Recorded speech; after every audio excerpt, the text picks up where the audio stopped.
When I'm traveling the backcountry of the Southwest, studying ancestral sites of the Native Americans, the animal that I see by far and away the most in nature is the crow. The crows are everywhere. And I think they're really wonderful and they're cheerful and they seem intelligent and they seem to interact with you. So I thought that the crow tarot deck would be a really interesting way to do some Native American inspired theme tarot card readings. We'll start with a quote from Eagle Chief of the Pawnee. All things in this world are two. In our minds we are two, good and evil. With our eyes we see two things, things that are fair and things that are ugly. We have the right hand that strikes and makes for evil, and the left hand full of kindness near the heart. One foot may lead us to an evil way, the other foot may lead us to a good. So are all things two, all two.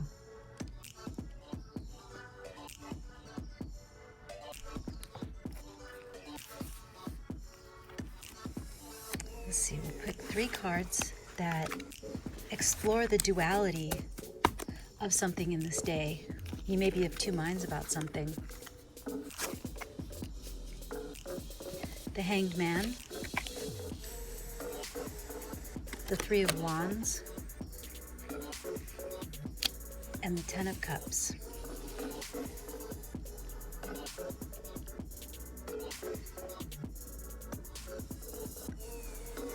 What you don't know is that you're stuck because you have a lack of proper perspective.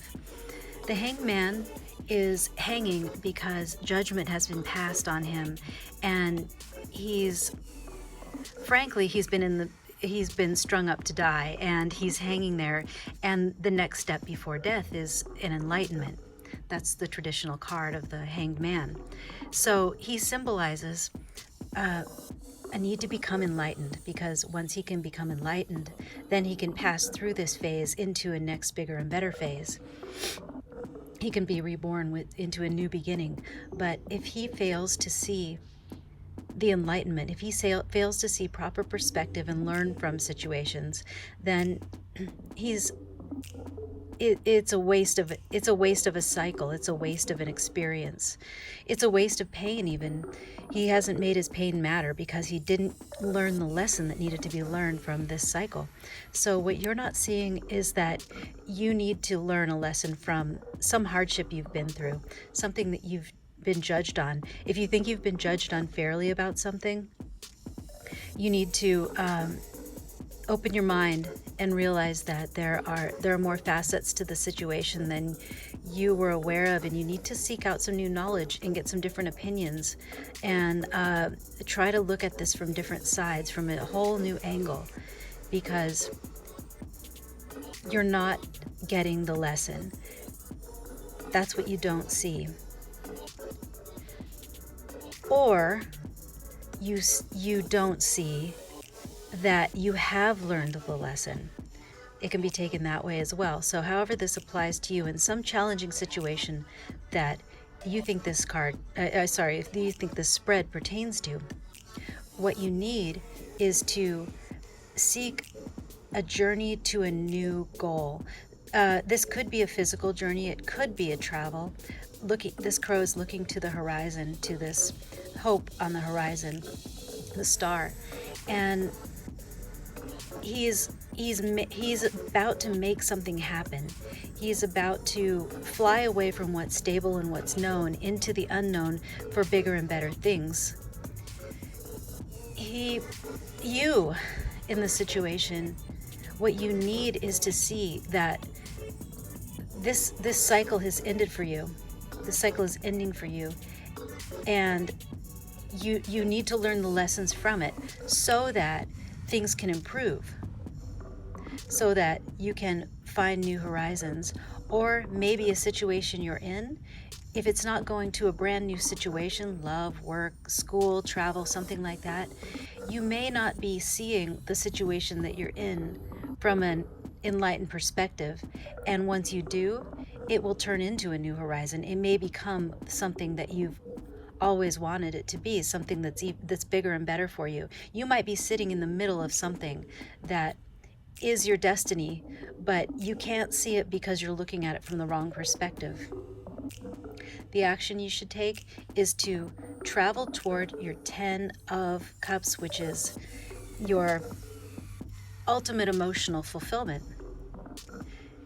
You need to tap into your emotions, know what you're feeling, become sensitive to what feelings you're experiencing in each moment as you look at different angles of this situation. If you look back on the past and you see something, notice how that makes you feel. If you look at it from the various different angles, notice all the ways that this experience has made you feel. And then go toward the angle of that experience that makes you feel the most emotionally fulfilled, which should feel peaceful, it should feel calm, it should feel easy, and more importantly than all of that, it should feel inspiring. You should feel compelled to move in a certain direction. It should stimulate action. It should stimulate motivation. Sometimes we can get caught up in stagnation, which is the hanged man. We can stagnate in something that does feel comfortable because it's familiar. This spread is challenging you to look to something unfamiliar. Leave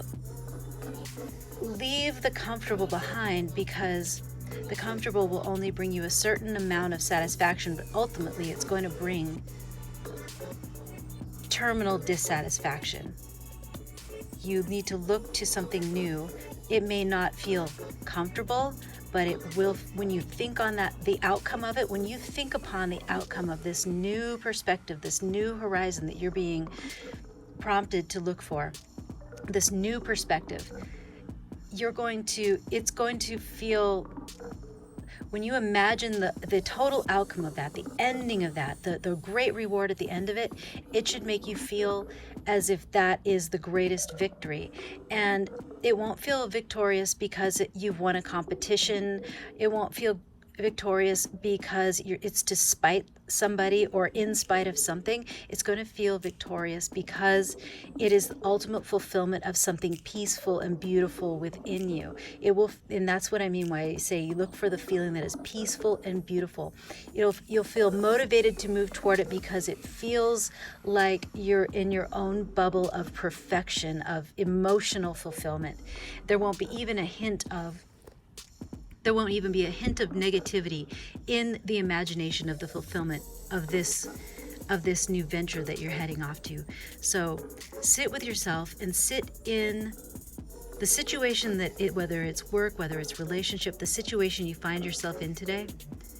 Sit in the energy of that and try to figure out what it is you really want to pursue, what it is about that thing that you really want to pursue that makes you feel soft and joyful and motivated, and then figure out what block in your perspective you have that's keeping you from moving this direction. To bring our story full circle to the message of two and the duality, is the hanged man.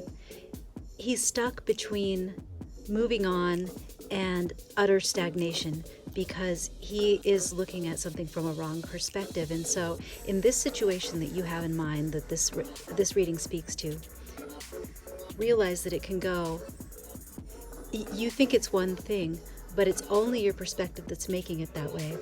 It could actually be more than two. There could be more than duality in this situation, in this particular situation. But if you want to look at it from a dualistic perspective, you can see that if you're feeling uncomfortable in this situation, all you need to change about that is your own perspective. Let's just take, for example, that you're dealing with a challenging person who is making you feel uncomfortable, making you feel like you don't belong, or that you need to take drastic action, or that that person needs to change for you, or that you need to have a confrontation of some kind.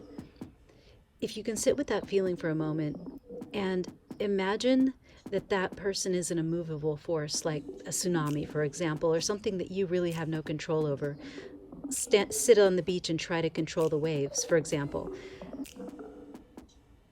then you realize that all you really have control over is your perspective of the situation.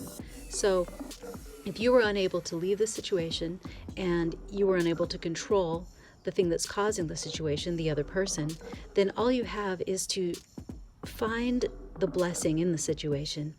Maybe there's something about this conflict or this contrast that is showing you a side of yourself that's making you feel uncomfortable.